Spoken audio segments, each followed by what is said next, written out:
New Mexico, 2007. Summer nights in Las Cruces hold a heavy, dry heat desert winds sweeping through the silent streets carrying dust and the faint scent of scorched earth. On a narrow road south of the city, the yellow light of a small house flickered out. A faded green Chevrolet Blazer rolled slowly out of the driveway, its headlights sweeping across a sagging wooden fence. Behind the wheel was Rosa Salazar, 34. In the back seat sat her two children, Mateo, 10, clutching a pillow and staring quietly out the window. Sophia, 7, leaning against her mother's shoulder, her doll slipping to the floor. They didn't say goodbye to Luis, the husband. They didn't look back at the little house behind them. The truck melted into the dark road, leaving only a faint cloud of dust in the glow of the street lamp. The next day, no one saw them return. 4 days passed. The house stayed dark, the door locked, silence hanging thick in every room. Luis finally called the police, his voice flat. "My wife's missing. Took the kids. Probably just ran off." Search crews swept through the Oregon mountains where Rosa had said she might go camping. All they found was a cold fire pit, a few scraps of bread scattered in the sand, footprints slowly erased by the desert wind. No Rosa, no Sophia, no sign of the green Chevrolet Blazer. The case was quickly filed away as just another runaway. The police left Luis mowed the lawn. Neighbors stopped asking questions. But high up in the misty Oregon mountains where the wind whistles through the rocks, something still seemed to whisper, "Mom." Sophia. Las Cruces, New Mexico, 2007. That evening was sweltering the sun, sinking behind the Oregon mountains to the east, its harsh golden light scorching the gray rooftops of the quiet neighborhood. In the little house at the end of Mesa Street, the air felt heavier than usual. Rosa Salazar sat on the edge of the bed, hands clasped. Her faded gray cotton dress clung to her slender frame. On the blanket beside her lay an open battered backpack, a water bottle, 2 packs of crackers, a few neatly folded sets of children's clothes. Mateo sat in the corner, silently watching his mother. Sophia leaned against the doorway, clutching her doll, her lips pressed tight. From the living room came the crack of a baseball game on the TV, and Luis's low, gruff voice barked toward them. "Go where you want. Don't come back late." Rosa didn't answer. She stood, smoothed her hair, and slipped the backpack over her shoulder. As she passed Mateo, she placed her hand gently on his head, a quiet promise without words. He lowered his eyes and clutched his pillow, saying nothing. Sophia tugged her mother's hand, whispering, "I'm cold." Rosa squeezed her daughter's fingers and stepped out. On the front lawn, the Chevrolet Blazer waited.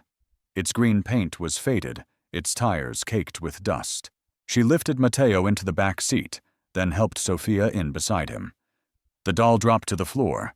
Rosa turned the key. The engine shuddered before settling into a steady hum.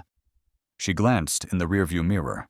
The living room light still glowed, a dull yellow Luis's shadow silhouetted against the curtains, hazy and indistinct.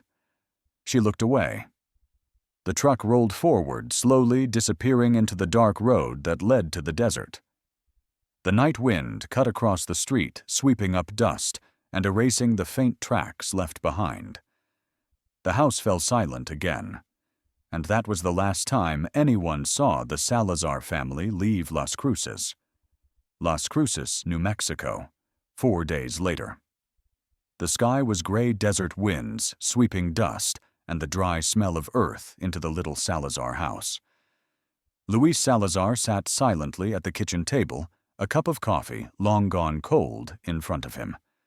4 days had passed. No word. No calls. When the phone finally rang, he picked it up. His voice flat, "Luis Salazar." On the other end was a dry female voice, a police dispatcher. Her answer was not what he'd hoped. No leads. No sightings of Rosa, Mateo, or Sophia. Luis stayed quiet for a long moment before hanging up with a heavy sigh. Police were sent into the Oregon mountains. A small team with tracking dogs, flashlights, and a canvas tent set up a base along one of the trails. They followed narrow paths of loose rock that wound deeper into the range.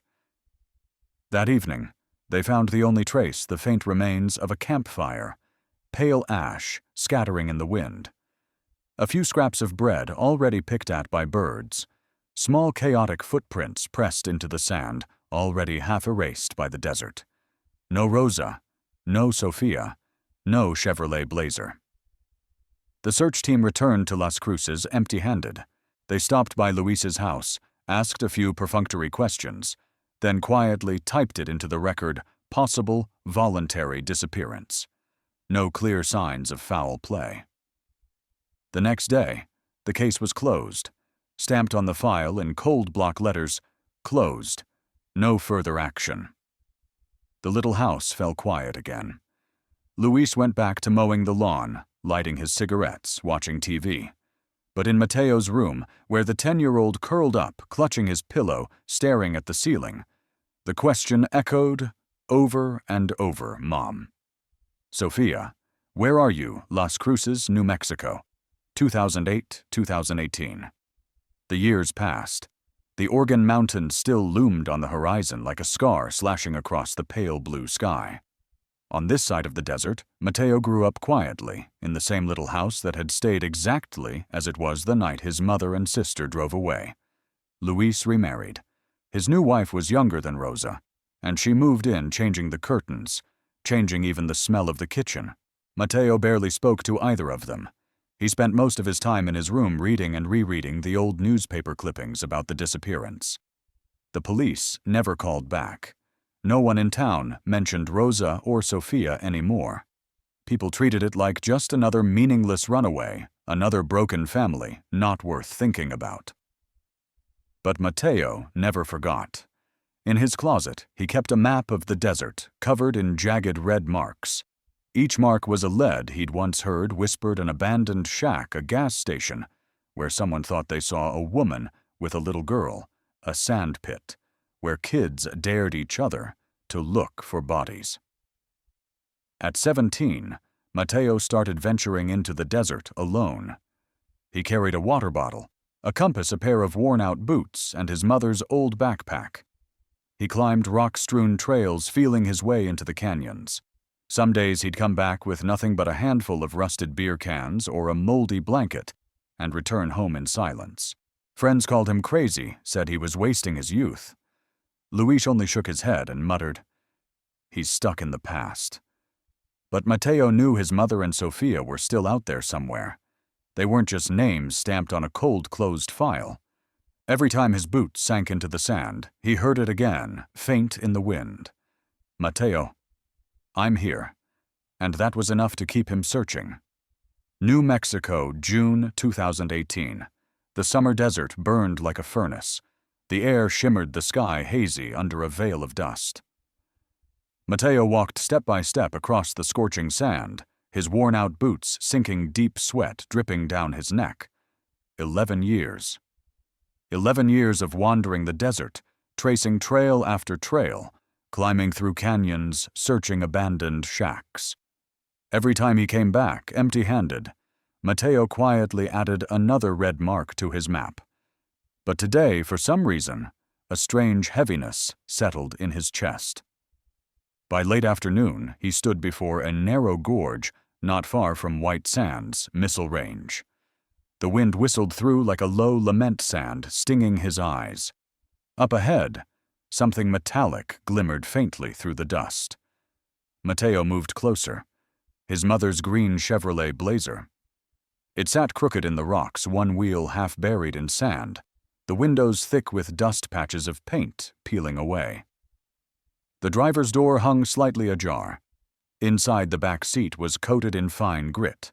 On the floor, a small doll lay on its side, its tangled hair splayed, as if waiting for someone to pick it up. Mateo stood there, motionless, his breath heavy. He reached out and touched the door handle. The metal was cold against his palm. No sound. Only the endless desert stretching out around him and the slow, heavy thud of his own heart. He stepped back, pulled out his phone. His fingers trembled as he dialed. The dispatcher's dry voice crackled through 911. "What's your emergency?" Mateo closed his eyes, drew a deep breath, and said, "I found my mother's truck.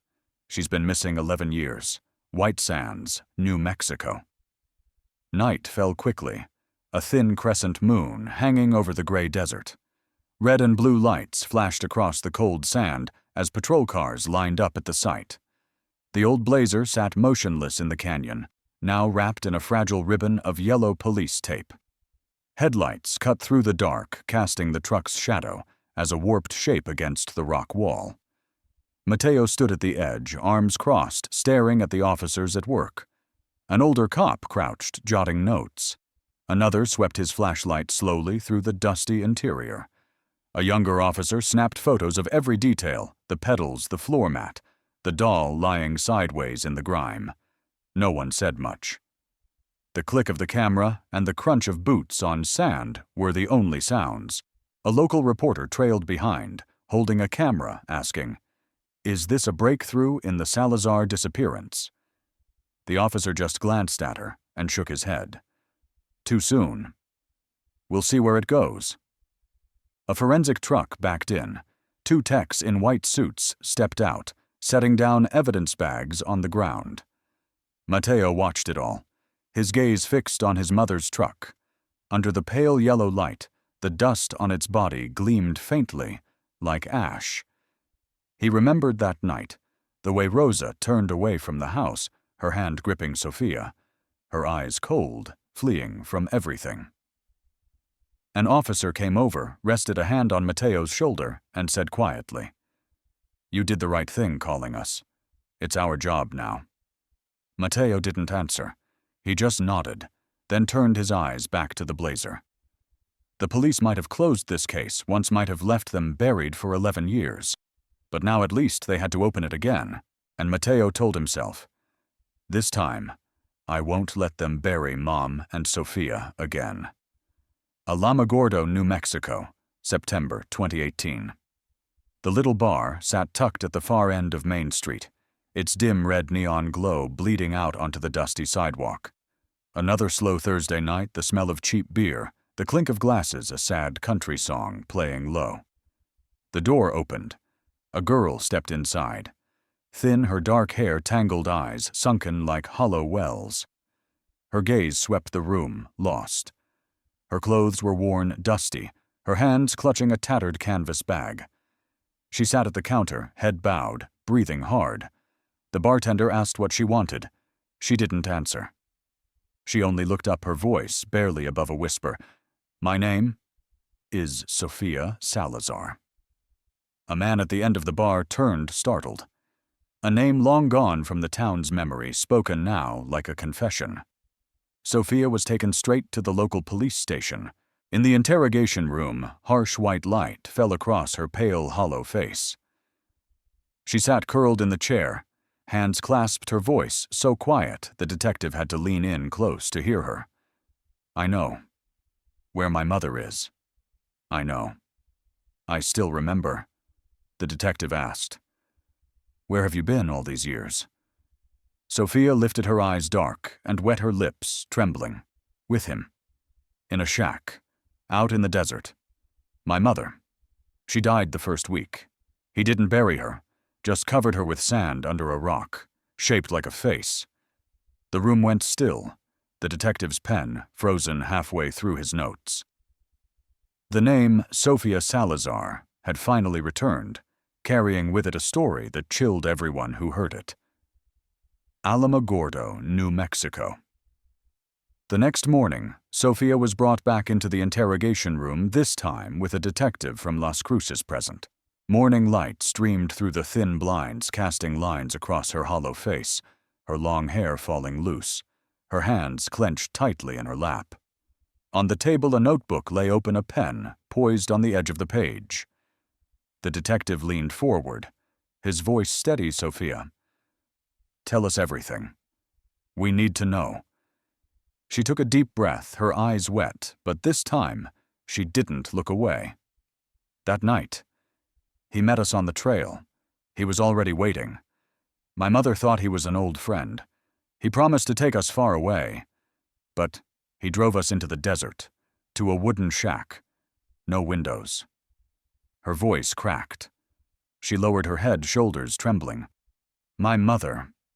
She got sick. She coughed all night, grew too weak. He never let us out. A week. Then she didn't wake up anymore. He dragged her outside, buried her near the shack under a rock shaped like a face. I had to watch. The room fell silent, broken only by the soft scratching of a pen. The detective asked gently, as if afraid she might break his name. Do you know his name? Sophia shook her head. I never knew it. He never let me call him anything. Just him. A single tear dropped onto the white page. She looked up at the detective, her voice shaking but firm. But I remember the place. I remember the rock. I can show you. So my mother doesn't have to stay in the sand anymore. The detective nodded slowly. He closed the notebook and stood. And in that moment, Sophia closed her eyes, whispering so softly, it was almost to herself. I'll bring you home, Mama. New Mexico. 1 week later. The sky was gray desert winds howling through the canyons, whipping sand into a haze. A quiet convoy of police vehicles crept deeper into the barren land north of White Sands, to the place Sophia had shown them. Mateo sat in the truck, staring out the window. Beside him, Sophia was silent, her hands clasped tight. Her face was like stone, now steady, no longer trembling. The convoy stopped when Sophia murmured, Here, right under that rock. Before them stood a massive gray boulder, weathered and cracked with time, its jagged surface eerily shaped like a human face, gazing skyward. Police stretched yellow tape around the area. A forensics team began digging, peeling away layer after layer of sand at the base of the rock. A shovel struck something softer than earth. A tattered old blanket wrapped around a small compact shape came into view under the harsh white floodlights. Mateo stepped forward, slowly stopping at the edge of the pit. The forensics team bowed their heads, stepping back to give him space. He knelt, his fingers brushing the edge of the blanket. The cold sand clung to his skin. No one spoke. Only the wind screamed through the canyon. Mateo bowed his head, laid a sprig of wild purple flowers on the blanket, and whispered, I found you, Mama. Sophia stood behind him, eyes closed, lips moving in a silent prayer. And there in the stillness of the desert, the land that had buried their story at last, gave Rosa Salazar back to them.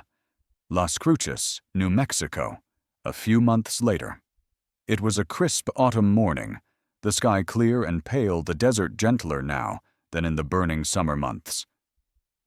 At the edge of the city, at the base of the Organ Mountains, a small stone marker stood newly placed. Etched into its face, Rosa Salazar, 1973-2007, gone but not forgotten. Beneath it lay a small bundle of wild purple flowers, their petals dusted with sand. Mateo stood alone before the marker, his hands buried in his jacket pockets. His breath rose faint and white in the cold air. Slowly he bowed his head, resting his hand on the cool stone. Behind him, Sophia stood silently, her eyes still carrying the shadow of 11 years. The wind swept her hair across her face, but her gaze no longer held fear. They didn't speak. They simply stood there, as if listening to Rosa's voice on the wind. I'm still here. Far out, the desert stretched endlessly, the sand shimmering gold under the morning sun. Old tire tracks faded and disappeared into nothing. But deep in the land itself, the footprints remained a quiet reminder that the land remembers.